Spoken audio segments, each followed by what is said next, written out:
This is Phantom Electric Ghost, and we're live on the air with Tiffany Smith for the first time. Welcome to the Phantom Electric Ghost podcast. How are you doing tonight? I'm good. How are you? Doing fine. We've been a podcaster out in the world doing these live podcasts since 2016. We're over 1,300 episodes. So we're glad to talk to you for the first time today. We do have something new for the audience. You'll see a QR code up there that does line up with your www.creativity.me.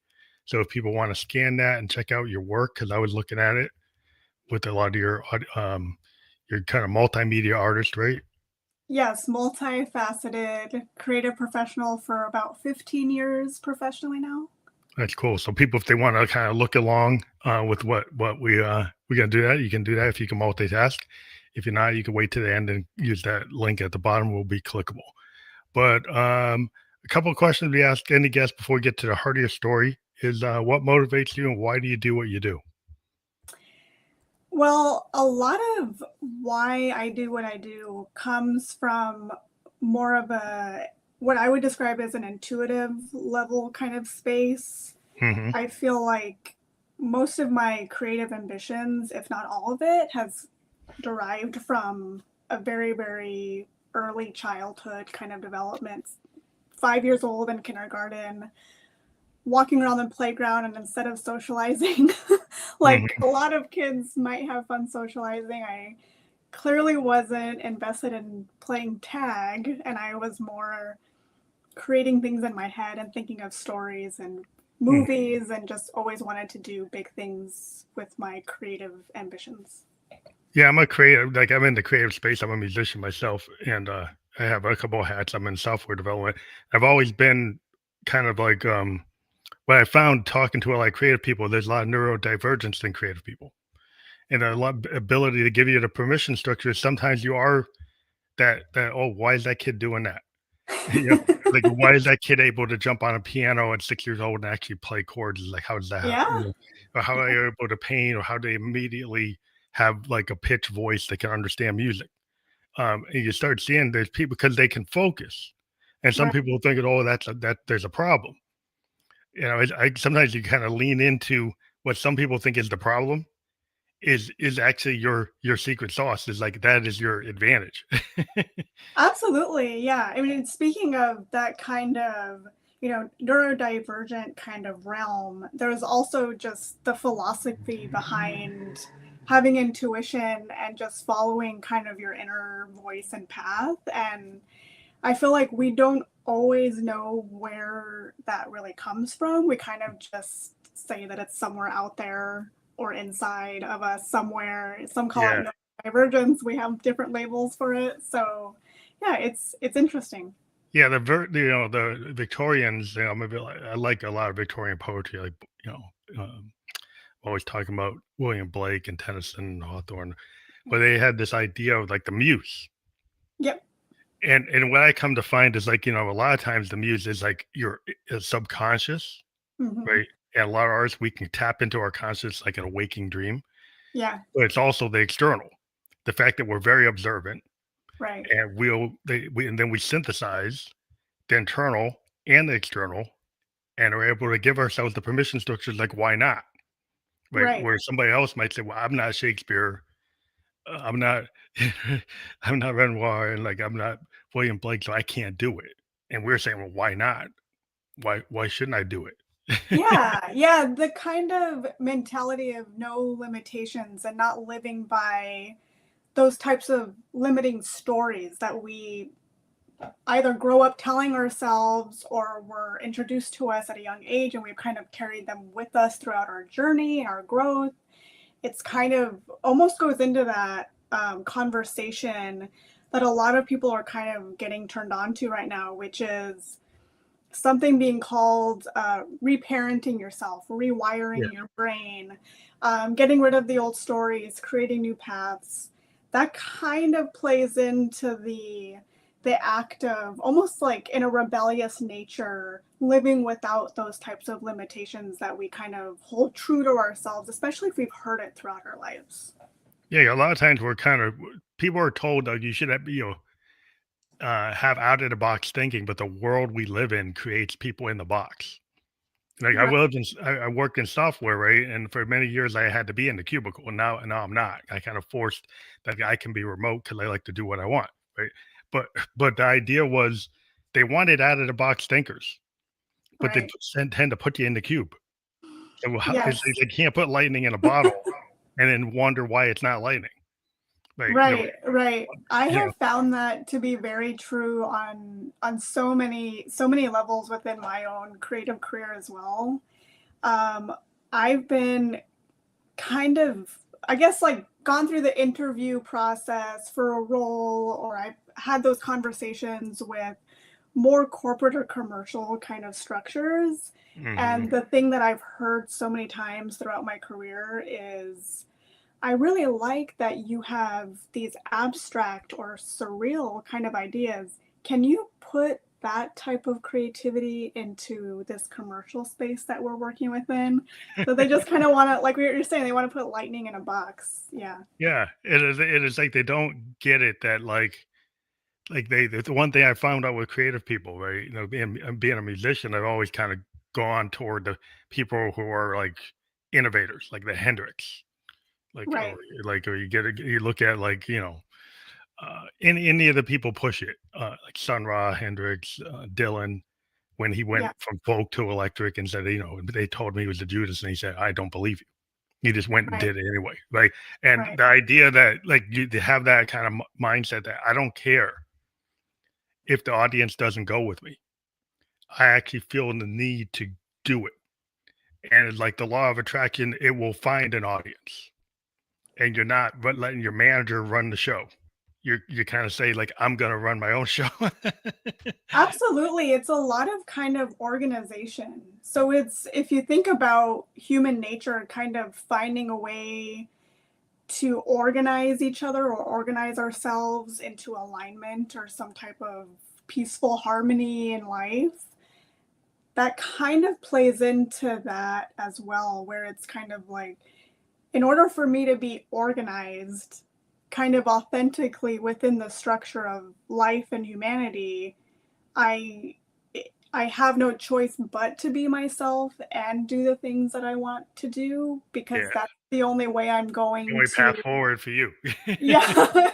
Otherwise, I'm gonna be in the cubicles, or like how you like to say, Well, like in the box. yeah, well, a lot of times people just they feel like they have to be in a box because society, the social mores. I was a sociology major, and we kind of get stuck in the box, or we don't want to be afflicted by anomie. It's just a sociological term might be over people's head, but the idea is like we tend to get pushed into the box, and Right. it's outside the bell curve. Right. We have all these neurodivergent and creative people that are on the outer edges of that bell curve, and we don't fit on the Henry Ford assembly line. We don't fit in the cubicle, and we don't like to follow the social mores all the time, and people don't get why we don't. and Yeah. Yeah. and we just law of attraction, we believe in ourselves, and we believe And that the work is needed. It needs to exist, so right. we do it. Pushing the vision forward and also allowing yourself to align. hmm It's kind of like, I'm not doing it for the money. I'm not doing it Yeah, for these other surface level reasons. I'm doing this because I'm pushing forward and I'm taking on the challenge. And that also ultimately gives me my authentic yeah, life. yeah. It's Hopefully your gravitates me to where I'm supposed to be. Yeah, it's the vulnerability. Like if you go with the algorithm, which I kind of, I'm in tech and I understand the algorithm. I kind of have to deal with it, but I don't have to like it, right? But like I see a lot of these people, these tech bros I work with, and they're like, they think they're so innovative, and I'm like, you're in the box, and you're saying you're out of the box, and then your algorithm like is like using like technology and like not doing things right. It's misidentifying people, and you think you're somehow perfect, or you think you're doing cutting edge, and it's like it's not really as cutting edge as you think it is, Right. right? And it's very limiting, and you don't respect and intellectual property. You don't respect artists. You think that your tech is like on a mountaintop or something. And I'm like well, you need to step back a little bit And I think it's like that's they don't seem to have that concern. It's like kind of like an Oppenheimer thing. Like they're so caught into the weeds of it when they build it and they see what happened in Nagasaki and Hiroshima. They're like, oh, maybe I shouldn't have done that. It's almost like it's almost like there's almost this innocence in looking at the level of skill and the technical kind of work and labor that goes into that and the brain power, and then being very proud of that, but maybe it doesn't come across in the way that it's that makes it truthful. Maybe it's just coming from a different place where um I don't want to accuse anyone of overselling themselves in a Yeah, sense that yeah, claiming to be a genius, but sometimes people don't always know how to communicate that yeah, they're really just proud that they've developed this really high level skill set. yeah. I think they've developed it, but one of the things I've always been a big proponent of happy accidents and kind of downloads and stream of consciousness and flow state because I'm a more into like fusion jazz and experimental type of work. And come to learn like I can read like on the paper, I could read the notes. I could studio musician stuff, right? I could do that. But I chose to sometimes you choose to live in that flow state because you've kind of, you've done your 10,000 hours. You got to master your skill set and you're trying to push boundaries. You're looking for something. And sometimes you're breaking rule. You have to know the rule to break the rule. But like you're trying to do something that's not like what we call as a newfound sound rather than the found sound or the known sound. When you go into that place, like, well, first time somebody hears it, they might not like it, or Right. they see it, they might not like it, but you're kind of pioneering, and to be in that pioneer space, you give yourself grace. That you might make mistakes, you might break some eggs, you might do this, but that's where you want to be. That's a big part of just success in general, right? You have to accept that you're not going to be perfect. And when you celebrate those triumphant moments and you feel successful and your skill just like upped a level that day and everything went really well, the it's almost difficult in those moments to expect something kind of like a downfall at some point because Yeah, we yeah, want to stay up yeah, here. yeah. We don't Yeah. want to fall. But it's like it's Uh, just a natural thing. It's like you're gonna be in a yes, kind of you like have an to ocean wave. accept It's up and down, this. Yes, you know. you have to accept the ups and the downs. Because it's Absolutely. like in tech, we have like fail upward, and in tech, I do a lot of software design. We have a lot of failures. I mean, and we don't call them failures. Like, hey, that's we're growing pains. Right. It's iterations. Like we do iterative development. Like I'm a musician, I do iterative. I might have 100 demos, and demo number 4 is the best one, but I didn't know that till I did demo 101. Oh, absolutely. Yeah. Yeah. It's kind of like, even just within photography, I became really inspired by the texture of sand. And I wanted to get this perfect photo of the sand texture in a way that it would just like blow me away. And it was just this detail shot that I needed. That took 7, 8 different photo shoots, and I'm still not happy with And so the I have, result. yeah, So it's like you just have to keep going. You just keep yeah. going. Sometimes you don't hit it, and sometimes you hit it earlier than you thought. You walk away and come back. It's like I actually hit it earlier, and I keep on trying to go for something, and the thing I hit was actually there, right? And so it's a thing where sometimes you have to do the 50,000 foot, and then you go into the detail with the magnifying glass, and then sometimes it's like, hey, this doesn't work for this project, but that might work for this other project. So everything you do is not a waste of time. Absolutely, yeah. Practicing in your living room when no one is watching is the key to success. Yeah, I mean, you really do. I mean, as long as you care about it and you're passionate about it, it's kind of easy to go through the highs and the lows if you're accepting of as you're leveling up and the last level is now becoming your normal, almost unchallenging. The more you challenge yourself, the more you're going to fall down. yeah. I mean, like you have to kind of push. Like David Bowie always, he had this statement. They asked him, and he said, like, I feel like I need to not drown, but kind of tread water a little bit Yep. creatively to Yep. feel like I'm having a success. And not a lot of artists are willing to go that far. I mean, he was willing to reinvent Right. totally different genres, totally different points of if you know, he would just go and do Ziggy and then boom, blow up Ziggy and do then White Duke. Just go to totally something different. And he would lose Yep. fans. You know, he would lost the Ziggy fans, you know, and he didn't care. He's like, I don't Yep. like if they don't want to come with me, that's fine. Right. Yeah, it's kind of like do you, go live your lives and be happy and what calls to you and, they still have Ziggy, it didn't go away, it's still there. Yeah, There's still the history of it. They still yeah, have a you can piece. go watch all the Ziggy Yeah, concerts you want. Like, that's not there. exactly. That's when someone doesn't have, at least from my perspective, doesn't seem to have the surface level kind of ambitions, Yeah, you that's know. always it really appeals to me when I see an artist that's willing to do that. Like Dylan comes to mind, you know, Sun Ra. Like you look at these artists, they're willing to like just push it, and Absolutely. it and it just seems interesting when we start thinking about like mindset theory. And I see that you look at quantum physics, and you know the scientific method is very much known for, you know, you have a theory and you try to break it. You know, it's like so. Like, what are the aspects of quantum physics that you bring into your art? Yeah, that's something that I have started to touch more on recently. I would say maybe within the last year.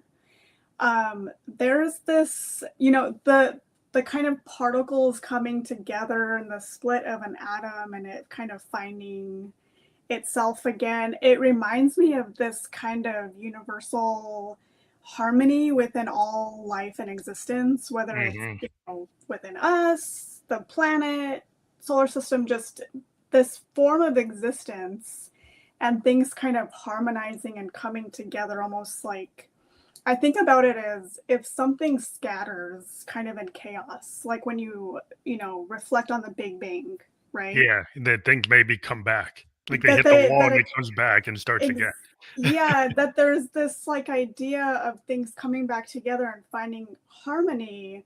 But in my mind, I kind of play with that and imagine it almost like the heartbeat of the universe. Hmm. You hear a beat of a heart, and that's kind of the chaos. Yeah, But there's silence and harmony in between each beat, but you can't have one without the other. yeah, So it's kind of like this, if all of the pieces that are scattered are slowly coming together and finding a way back, you can only do that by kind of authentically tuning into something. yeah. You It's like know? a frequency modulation. Like I'm a synthesis, right? So we deal Yeah. with all like kinds of levels of like oscillators that frequency modulate, and we can use filters, and our filters will bring things in and bring things out, and we can invert things and revert things and go negative and go positive and so we can blow it up. We can go into noise. I can go into dissonance. I can go into harmony. I can see the silence between the notes. Then, Yeah. or I can stack the notes. Got So I you. can bring the frequencies together so they're just like beyond hearing range, or very low, or like really spaced out in an oscillator, and like it beats happening every like 8 minutes. So you don't even hear it. And if you don't do an 8 minute song, you won't hear the next beat. So it's like you can start to see like the patterns within sound, and those patterns in sound are patterns in nature and the patterns everywhere, you know? Right. Fibonacci and just all of the organic of everything. And yeah, it's very I really love to try to merge things together. I think it's fascinating to kind of just throw things together that I maybe didn't think about putting together before. Like Or like I recently cross pollination. yeah, yeah, kind of. Yeah, I started to purchase these little STEM like kits that you can just kind of like do these little STEM projects at home. They're Mhm. made more for kids, but I thought, well, these are interesting things to photograph because they're just interesting. Like I can build this little STEM project and that's kind of fun. And then Yeah. I can photograph it or you know record it and make it move or like Yeah. there's just so many things to kind of play with. Yeah, because when you start to get into multi-dimensional stuff, like as a musician, then sometimes I think I'll take my waveforms and then run them through something to make them visual. Right. And so you take from sound to visual, Yeah. right? To then printed form is like, oh, maybe we'll go into literature, we'll go into voice, we'll go into painting. It's like so I get the idea of sound painting or Right. sound painting, like a sound that invokes a painting. And Right. then actually maybe even create that painting or let the sound just be the painting. So Right. so Yeah, and literally the sound being the painting, as people have done with paint vibrating with music. yeah, I think there's a lot of cool stuff that you can cross pollinate and cross lane because a lot of times today we're so segmented Hmm. because the algorithms because I would stay in the lane, staying within the found sound in the found thing. It's like, oh, that's gonna get you a million views, that's gonna get you 1,000 likes. It's like, but once Yeah. you do this, then like no, you get no engagement. Yeah, it's interesting because it's kind of this tightrope that a lot of people seem to be kind of walking, especially now. And I was just kind of going through, I was scrolling through TikTok the other night, and I was thinking to myself, who knew there were so many entertainers in the world? Who knew? Who knew there were so many people ready to be celebrities, entertainers? It's just funny because it just kind of goes to show that people really just want to be heard and seen, and people are looking for validation, whether it's participating in a trend on TikTok or building their audience on Instagram with tactics, or like, this is how you get this many followers. It's just interesting how people kind of react in different ways, but we're all kind of searching for the same thing, Yeah, right? well, So like we it's used to have gatekeepers, and now the algorithm is kind of the gatekeeper. Trying to yeah, understand the yeah, algorithm is the gatekeeper where you used to have an A&R, where you used to have like a gallery management, or the art galleries controlling it. The within Hollywood, like the actors are going to control right, by their union or with like what the studio says you can do right. and what they say you can't do. And now people can say, well, I can just go film my movie on my iPhone Yeah, and and then throw it it's out on why YouTube, not, throw it on I mean, TikTok. there are some people that, maybe they don't make friends so easily, socially, just out in the real world, and maybe it's easier for them to just kind of participate in TikTok trends and kind of engage in that way. But I think, whether it's kind of chasing a more popular or highly rated, algorithm kind of trend, or kind of doing your own thing and breaking off and kind of following your own path with Yeah, your own br idea. making the trend. Like you're a Yeah, the trend but maker it's is the one that's willing to kinda, "I'm gonna bust the algorithm, I'm gonna make it follow me." and I think each side has its own value, because like everyone's just going for the same thing. Everyone wants to be seen, everyone wants to be heard, everyone wants to connect.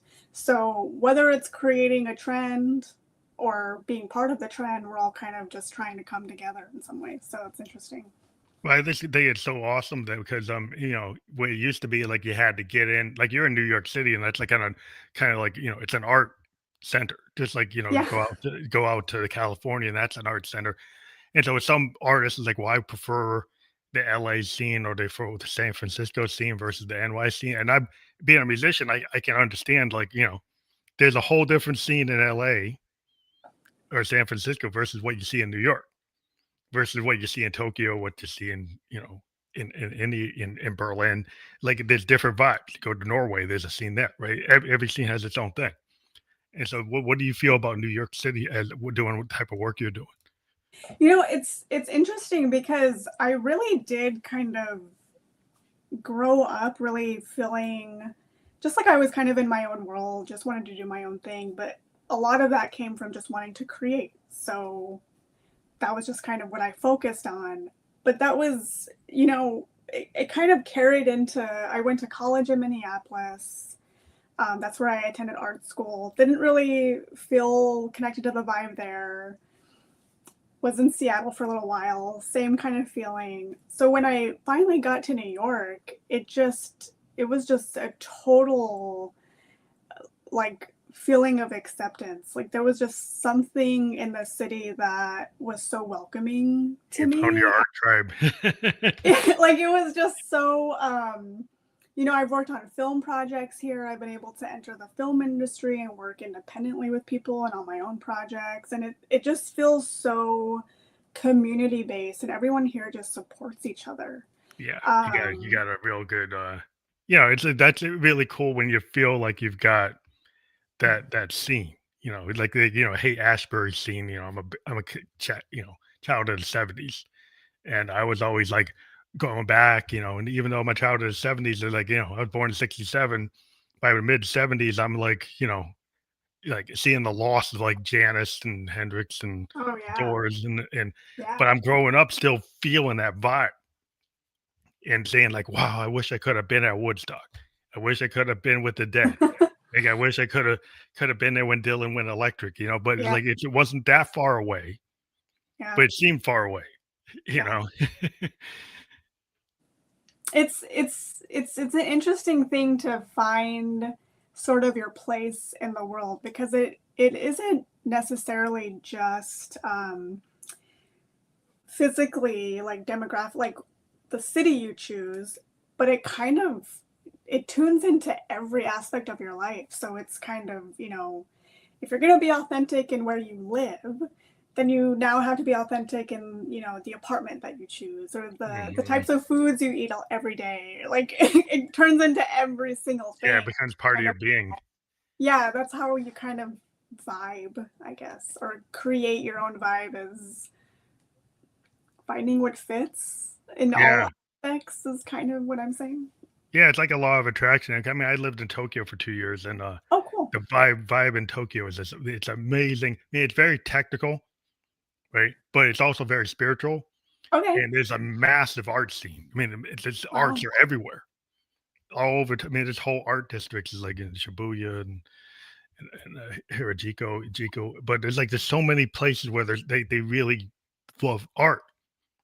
And my daughter took taiko, and I was like really entranced with I would see these Japanese jazz bands like evoking Coltrane, but doing it in their own way, right? Okay.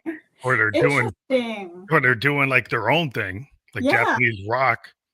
It wasn't Seattle. It wasn't Nirvana. Yeah. They were picking up things that were coming from Cobain and Vedder, but they were doing it, Interesting. like, their own way, and Interesting. I'm picking up on it, it's like, "Wow, this is so cool to see that they were picking up on hip hop and rap," and you could get everything. You go different sectors, you could find multiple, like, influences from anywhere, from Berlin or from the US or from France or wherever, but then they would have their own take on it, and I'm like, "That is so cool." I was, like, in that scene, it was like and they really seem to they're really into, like, appreciation of art, like, whether Like it's music or anything, but like a machine. yeah. Like a creative like output machine. Yeah, this is fantastic, like, so it's just so cool to be in a place that was, it's probably like New York, like, probably, like, being in any cool art scene, you just pick up, like, wow, there's an appreciation, and there's, like, they know that art is important, or it's valued, and sometimes in America, you get to certain places, it's like, "Hey, these people don't value art." Well, yeah, you know, and it's interesting because I kind of see it as sometimes people just don't have a lot of that exposure. But whenever you know, you can see someone light up, even if it's, you know, like you're talking to someone and they don't necessarily create or they're not in the creative industry. But as soon as you share something abstract or Yeah, kind of like a surreal kind of idea or a new film, mhm. they're always blown away. Like it's like that exposure. It's almost like there are so many people that are craving something different or Well, I think it's something. yeah. I think it's so vital to a human being. Like, I think the art is like your soul's blood, right? You really need it. And we're kind of been told, well, you don't really need that. You can cut the art program, you can cut the music program, you just focus on sports, you focus on STEM, and that's cool. But I think to me, like, I get up every day and I talk to creative people, and the art is what I love to talk about. And I think it's, I love to practice. I mean, I love to actually do it. And so it to me is like when people say they get depressed, it's like, well, what do they do for fun? I mean, what do they have anything? Or maybe they weren't taught, or they even to appreciate art. I've talked to super fans, and they just really they found art so important, and they can't play anything, but they appreciate music. And every time they hear something new, they just light up. And so there's like, even if you're not a practicing artist, just having that art appreciation. And then you get some people who are taught to like not have it, and you're like, wow, like what's your life like? That's kind of what I have found to be the beauty of, current kind of social platforms right now is there's just so much introduction to other people's worlds. So I feel like if there's someone who feels lost, right, or they feel disconnected, um, maybe they're being told to study a certain subject that they're not authentically interested in or doesn't feel genuinely connected for them. But I feel like social platforms right now have this really great kind of window for people to just kind of explore. Mhm. So, it could be that, science is someone's art, like math is someone's art, teaching is someone's art. So it's kind of like as Yeah, long as someone cares about what they're doing and there is passionate some about type of something. harmony and balance and it's not, something that they feel forced to do but something that harmonizes with them, then it's all art, it's like you Yeah, can you can love you can love, putting together washing machines and dryers and that's just the thing you love to do and like people can love doing, anything just as long as it's kind of authentic, I think is the key. yeah. I think as long as you're not burned out, like if you're just doing it, like you're just phoning it in.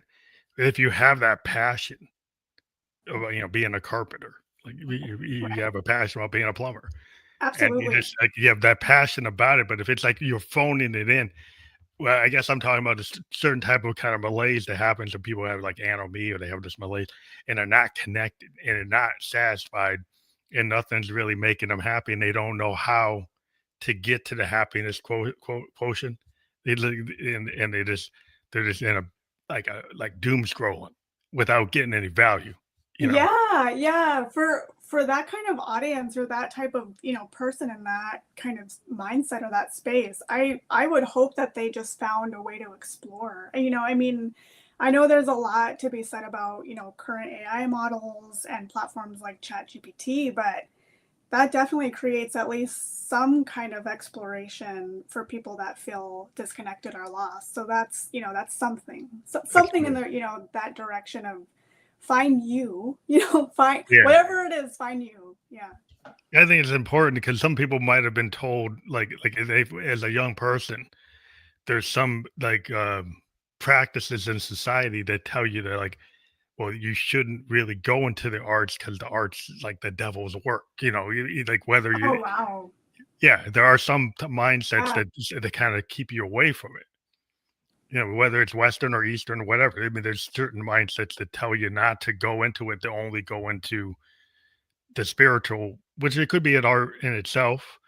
But like if you're just not, I just worry about people that don't have a way to connect to what I feel is like is that passion within the world. 'Cause I think the world is art. The universe is art, like you said. The universe coming together with the Big Bang, and you look at water. You go into a forest, you can see all the shapes, you Yeah. see all the differences, you see all the variation. It just is like it's just a massive painting of the world, and Yeah. it's like if you when you go out and you don't see that and you just like you get stuck into constructs that just make you like angry. Yeah. And I worry about that. There's there are a lot of conversations regarding, how people can be reached and there are people that are kind of in circumstances that are not allowing them to be exposed in a way that can potentially create happiness or harmony in their lives and that's unfortunate, that's a tragedy. How do we counter that? And there's a lot of conversation regarding just the public education like landscape and how there could be a little bit more, emotional intelligence, Mhm. classes within the curriculum. Maybe there's a little bit more psychology and counseling and community based kind of pieces uh, within that type of structure versus, math, science. Even though those are Yeah, obviously, important, yeah. like I spoke about, people are obviously very passionate and driven by those subjects as well. But surely there's a little bit of room to kind of bring people into a more collective human kind of conversation. Hopefully, that's the hope. Yeah, and then it's like the idea of, philosophy and psychology and so but they go back to, like, the looking glass self and critical thinking or a Hmm. Socratic method. If you're just taught, like, information, like, if all you're taught is information, you just know A, B, C, X, Y, Z, but you don't know how to piece it together and any kind of anything that's tactical or strategic or long-term thinking or, like, if you do this, what happens, right? Like, if you do that, what happens? Like, what's the upstream? What's the downstream? If all you care about is what is immediate, and you don't consider other things, it doesn't seem well rounded, right? Yeah. People seem to get out of balance where they're not, and so they get out of balance to the point where they don't even do what's in their own interest. Yeah, yeah. I mean, and people tend to go through the educational system at a pretty young age, even into college, that, we're all graduating when we're like 22 years old, still children. So maybe there's maybe there's an additional kind of conversation or tie-in to what do we choose to educate ourselves with, after college, even while we're in. Continue it. Yeah, they continue it because I think some people Yeah. think they're done. They get that degree and then Yeah. they think they're done, and then they don't understand that, like a musician, we say we're not done until we're not here. Like, a lot of times, like, if you're really passionate about, like, jazz, you keep on playing it until you can't play it, right? You Yeah, keep you're a student forever. Oh, you forever a like, student. Yeah. we get these other some mindsets is like, "Well, I don't have anything to learn." I was like, "Really?" Yeah, and I think a lot of that maybe is also tied to just kind of, I'm not going to pay to go back again. I think, or I don't believe I need a graduate degree or a Mm. doctorate. I think a lot of it is kind of maybe tied to the The financial structure, aspect. yeah, the financial aspect of it, but then Yeah. you could always go to the library, which is the old school, and if Well, I you mean, know, yeah. somebody's iTunes. incarcerated can get to PhD level just from inside, right? So it Yeah. doesn't always have to be about money, it's No. about, like, time. Yeah, yeah, yeah. It's very much, are you interested in getting into some books? Are you going to start to become a reader? Are you going to start to explore different cultures? Are you going to start to travel? Are you going to start to become, a part of your local community and branch out a Mhm. little bit? Are you going to start to look into the, justice system and kind of look at, volunteer opportunities or how you can help people? Outside yourself. Like, if you can go Yeah, you have to go inward, but you also have to go outward, and absolutely. you can't just focus on your resentments. You have to No, focus on your no. opportunities. So, Right. like, it's like if you focus on, like, yeah, yesterday I messed up. I could be resentful that I messed up on my own self. And Sure. I could be caught in that bad loop where I was like, I'm not perfect. I'm not good enough. I'm not hitting it. Like, Or oh, say, well, why not know that, like, I missed it yesterday. Maybe I can hit it better today, and incrementally not get to 0 to 100. Maybe I get to 10. Next day I yeah. get to 12. Get rid of the limitation, right? Yeah, you Get just rid like, of the limiting story of I fail today, that means failure forever. Clearly that's not true. Like yeah, yeah, that's not, it's just, that's simply not the case. Like you can get back up. yeah. I mean, a lot of times you could spend time working on something, right? And there's the diminishing returns. Like we had that with musicians. Like I'd be trying, you can get into a session, you're working on some part for eight Yeah. hours, Yeah. right? And then suddenly it's like, wow. You go back and look, it's like, well, why did I spend 8 hours on that? Like it's like, like what did I do? It's like, and then you would get the guy like who just walks away from it. And Yeah. maybe you need to walk away, but then you Yeah. come back and maybe a week later, say now I got fresh eyes on it. It's like, oh, there's something about that that was okay. Yeah, and sometimes something just surfaces, right? Like there are so many stories of that type of like clicking or spark, something hitting. Speaking of the '90s bands, there's a story about Eddie Vedder writing Oceans. The song Hmm. Oceans came to Yeah, him while he was locked out of the studio or something, and it just like surfaced, and that's a really great song. So like there's just sparks in everything. Like the musician that walks away takes 5 minutes or takes a few days, yeah, and then oh, that practice inspired this yeah, new thing, and what we did in this little part is actually much bigger than what we had originally anticipated. yeah. It's always those what we find. It's the kind of the happy accident, but also the fact that like being imperfect is sometimes exactly what the song needed. Sometimes the microtonal, little off key, little off rhythm, micro taming error. And I worry with people so much into computers. Like if when you actually play live, you're not gonna be a machine, right? And so sometimes Sure. like the human element of actually playing that has some, it's not perfect. It's not going based on the you're not totally on the click track. So what happens today is people would put it in the machine, they put it in the DAW, and then they erase all the variants that makes it human. Ah, I And I see. really worry about that. And also they have the undo button, which you didn't have before. You had to go back and play it or physically cut it with like a razor on the tape. And now that you can undo it, I find some young people doing that. I'm like when I work with them, like you're wrecking the song. But at the same time, do they find their own strengths and creative sparks within a new landscape? Yeah, yeah, but I just worry that they lose that history, which has always been super important to have that tape running the whole time so that you could go back to it the next day and maybe right now you think it's terrible. But if you undo it and get rid of it, you have no opportunity to bring it back. And maybe kind of also the challenge of learning the hard way a little bit. Yeah. So it's, maybe someone on that type of more modern day kind of journey, maybe it's more about the challenge of learning the hard way. So I keep undoing and I keep deleting, and now those are coming back to my mind, and maybe I want to try it again.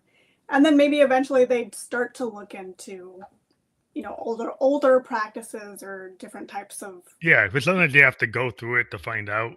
So it's just Absolutely. like a lesson learned. But like if some of the old tech is like, using GPT to write your book versus you actually writing it. There's something about you writing it and going through the rewrites and going through the beta readers versus having a lot of it kind of wordsmithed by the chat GPT as like, a writer that's been writing, like a Stephen King or somebody like, would you really have wanted that tool? And maybe it comes up with new opportunities for you to do things, but I worry Right. about the person that I've heard people say, well, 95% of it was coming from the chat GPT. It's it's an interesting kind of conversation right now because I hear that this comes up a lot when it comes to ChatGPT and how it's forming art and writing and write my cover letter, write my resume, write my email, write everything. And I understand kind of that barrier where it's what's authentic and what's just coming from something being thrown at the wall and calling it good because it matches, a formula. Um, it's interesting because I find that so many people want to discover themselves on some level. So if you think about someone being a writer and they love putting the pencil to paper and they enjoy the exercise and the like physical movement of writing, and they go through the rewrites and they have the trash can filled with all of the scratch outs and everything else, and they deleted the files from their computer and they've gone through this whole process. I feel like that person is always going to authentically align within that type of rhythm. And Mhm. ChatGPT probably won't take that away from that person. Yeah. But on the other side, there are people that are just in this process of discovery, right? So they're maybe bouncing ideas off of ChatGPT because they haven't even discovered that or turned that part of themselves on yet. And Okay. so there's still that kind of, people just wanting to be part of play and kind of try things. It's like when someone tries skiing and they hate it, but they Yeah. like are grateful that they tried it, Yeah. it's not necessarily that the person writing a book with ChatGPT wants to be taken seriously as a writer. They definitely can try, but a lot of it is just this sense of play, and sometimes people are just really trying to figure out who they are. Yeah. Well, I guess it's good for that. I just worry, like I've run into some tech bros that say they come to me as a musician and say, "Well, it's going to replace real musicians," and they come with this mindset that they're going to monetize all the existing art that musicians have created and create generative music, and then the creative person's not necessary. And I find that very destructive, from a point of view of this them trying to take the ownership of the creativity rather than giving me a tool. Now, I am a techie. I use tools. I have tons of synthesizers behind me. That's a tool. I've used AI for different things, but more of a tool for, throwing mixing at it, doing something, but it didn't write 90% of what I did. It did like maybe 5% of like a color to the sound versus somebody who used it 99% to actually write the tune. So that's what I worry about if you get, these AI systems creating fake bands and creating, making a band that wasn't real and then putting it out there and then taking an opportunity from a band that does exist. That's what I worry about. But I guess I kind of see it like I want there to be room for everyone. And my perspective is kind of allowing the world to flow and move in the way that it does versus fighting against, it, because it's things are going to move regardless. Um, so I imagine it as, that musician or that writer, or even, myself as a professional creative, I'm going to continue to create regardless. Like as I have done my whole life, I'm still going to be me and do what I do. Um, and I'm gonna have fun with AI tools if I feel like playing with them. Like again, Mhm. no limitations, right? So it's Yeah. kind I will continue to live my life and so will everyone else. Like I guess I just kind of see it in that way Yeah. where it's like, Yeah. I just think that there's one argument I would make regarding the way the AI is working is it is not respecting copyright and patent law. mm, So if you're a musician, you write a piece of work and the AI uses your work. In the sampling world in hip hop, you have to pay clear the sample. With the AI companies are trying to make it so they don't have to pay for somebody's work that was reused. I find that destructive. And whether just because your machine can do it doesn't mean you should do it. And if there's a framework for ownership of intellectual property should be respected. And you can use the tool however you want, but if you steal my groove and I copyrighted my groove, you shouldn't be allowed to use it without paying me. so I almost like, do you feel that it kind of starts to navigate into like the voting kind of landscape and like the political landscape where it turns more into here's what we have and here are the new laws in Yeah, the place? problem is the tech has outstrapped our 19th century, 20th century law. The tech can actually undo privacy law in a millisecond. You can undo copyright law and patent law in a millisecond. It could clone somebody's patent and just do it, and then go and build with a 3D printer, somebody's patented thing and then create it. And then the law takes so long to catch up that somebody could be really harmed. So the question is like, you have to get a modern kind of electronic bill of rights if we still believe people should own patents, own copyrights, own masters, own intellectual property. So it's not that I'm against using the tool. Yeah. It's the same thing as like if somebody samples a song, right? In the initial world of the samplers came along, it outstrapped the law, but the law caught up. And then if you write a hip hop song and use a sample, you have to pay for that sample.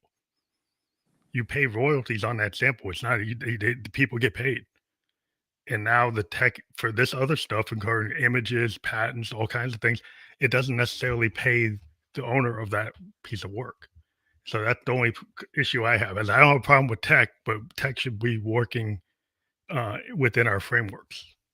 Yeah, it sounds like you want more regulation, like Yeah. just protection. For art, I think artists would, if you come up with something and it's like it's your secret sauce, and then the machine takes your secret sauce and then outdoes you in its promotion of your secret sauce, and then you get wiped out. Yeah, it's funny because I feel like I guess my perspective comes from I really come from maybe like an odd kind of place of just I have this like weird gratitude of just existing and just being able to just be. So when anything kind of feels threatening, I just kind of, well, I'm so grateful. I'm just like, I'm still gonna go do the like I'm very no expectations type of person. So it's kind of like if someone were to steal my art, I would be like, well, I didn't have any expectations of yay or nay. So it's like I just kind Yeah. of live in this like Yeah. maybe I kind of have this naive, gratitude bubble that I kind of live in. But I think, it's probably also protected me from a lot where I just kind of live without having expectations that anything's gonna do this or this. Yeah, it's a different mindset. Like a lot of artists over time, at least musicians, we've been kind of ripped off by industry. And so we've kind of learned that Yeah. in order to you have to protect yourself or you can't even you won't win. It won't come out good for you. Yeah, that's an old story too, because just the amount of the stories that I've heard from bands signing to record labels and then owing the label money and Yeah, there's a lot of theft because they can, there's lawyers and yeah, accountants and stack of paperwork you this have young high. kids, they are 17, 18, 21, Yes, and they want to do you're a musician. right, And they, the art mindset is I don't care about the paper. right, I just want to create the art.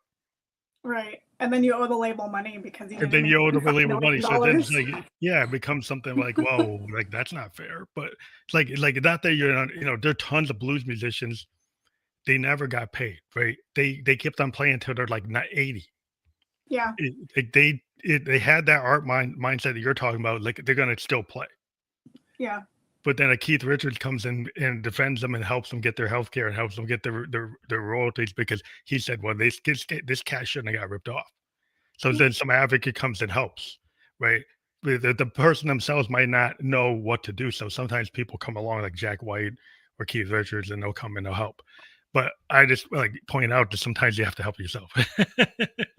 yeah. I think there's a lot of that kind of just being independent too. It's just kind of like how I was mentioning. It's almost like you just kind of created an independent protective barrier for yourself. And like for me personally, it's like I have no expectations. I live life with not expecting, Yeah. da da da. Yeah. Because I mean, it's a little easier that way. the creative, you know, spark is that you're going to create whether Yeah. you get $1 million or you don't. Right. Right. Right.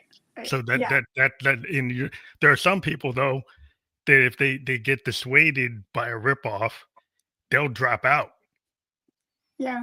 and they won't do it. And so I worry about the artists that that artist like could have been doing something, but they got so burned out that they didn't even do it. They don't have your mindset. So that's why I worry about people like that. And everybody's different, but I think it's important to just have the spirit you have to just still do it. You know, because it Yeah, gives don't back I to don't do yourself. it for money. I don't Yeah, do it for I do it because I do it. Yeah. yeah, I mean, yeah, like myself. I mean, a lot of my work doesn't make any money. Sometimes it has, but like I do it because you just do it because it does the love of the art is why you do. A lot of times, artists like people don't understand it. Like an accountant was like, "Why did you do that? Why did you spend so many hours doing this? Where's the profit loss statement?" Yeah, I mean, I'm very fortunate that I've always been able to work within the creative industry as a full-time employee, and that's just, a luxury. It's a luxury that I am very grateful for and I never take for granted ever because I know that there are so many artists, even independent in the way that I am, that don't always have that kind Yeah, of don't have that steady gig. salary. Yeah, If you don't have that steady gig work, it becomes like that. They kind of like a survival thing. It's like the starving artist mantra. right. You're kind of living gig to gig. A lot of But people do it. A lot of people do it. yeah, it's cool that if everybody has their own way of working. I've always said that you don't have to be a starving artist. No, I've always been kind of put out that like you could still do your gig or you do your side gig, and it's okay to have a decent job to absolutely. support your side gig so you can buy your art supplies and create your work, and you're not selling out just because you're not living, you know, in Yeah, I mean, a lot of it is just like get yourself out there. Create your YouTube channel, get on Instagram, get on LinkedIn, get on TikTok. yeah, and Like sometimes your main gig will travel. pay for that. Will pay for the Yeah, fact that you get push your stuff out there. Is yes, like you're funding yourself from your gig, your passion. yeah. But what you've done is like you're not one of these like corporate people that to spend like 100, and 20% of their self into the job, so they have nothing left for their gig, for their side gig. No, I've been so fortunate with I've had really amazing creative work throughout my career, and now I'm working with awesome independent filmmakers in New York. So So you're can't able to can't do complain. you're working in your passion. Like some folks can't like thread the needle of what Right. pays the bills versus how much time they can put into their passion. If you can kind of have something that aligns, Yes. then Yeah. you're able to. And some people don't even give themselves the permission to be in that alignment. Sure. Right. Yeah. Yeah. The some of it is, a little bit of hesitation or those limitations, those stories we were kind of talking about earlier. If you feel like you have those limitations, you will definitely be creating them for yourself. So any lessons learned from like what you've done, and, like that you can give people, like how you got to where you are? Yeah, my absolute biggest kind of anthem to kind of preach to anyone is always follow your heart, your gut, your intuition, your calling, whatever term you want to give it, always kind of find yourself and stay true to yourself. To put it into a digestible kind of scenario, imagine someone feels a pull towards, studying baking and pastry in a city like Paris. And they have maybe a lot of people surrounding them in their personal life that are saying, this is why you don't do that. I'm preaching to be the person that absolutely goes to Paris to study Do baking and that. Yeah, go pastry, do it. and you absolutely should go do it. So Yeah. that's Yeah, my yeah. Give yourself some grace and don't let people say, well, like go just be an accountant, be an yeah. You don't actuary. have to listen to anybody. Yeah, go be a CSR, be a CSR manager. Like that's what you should do for your whole life. No, no, you go do you. You just do you for sure. Well, I want to let people know again, we do have your the QR code, and the QR code is creativity Yes. .me. And if people go to that website, what would they find there? You will find albums ranging from photography, multimedia work, image manipulation, graphic design, illustration. It's all over the place. My Awesome. whole whole careers in there. So, Cool. So people will be able to check that out, and we do see that you have your Instagram there as well, and people can be able to click through that. The QR code doesn't have that; it just has your website. But I want to thank you for being a guest tonight on Halloween. yes, happy Halloween. And yeah, I didn't do the Halloween graphics. People were like, "Oh, use Halloween graphics." I'm like, like I've I never know. done that with my podcast, but I was like, maybe one day I will. I didn't do it, but I want to thank you again for being here tonight. Thank you. This was an absolute pleasure. This was great. You were awesome to speak to. This was Thank fantastic. you. Absolutely.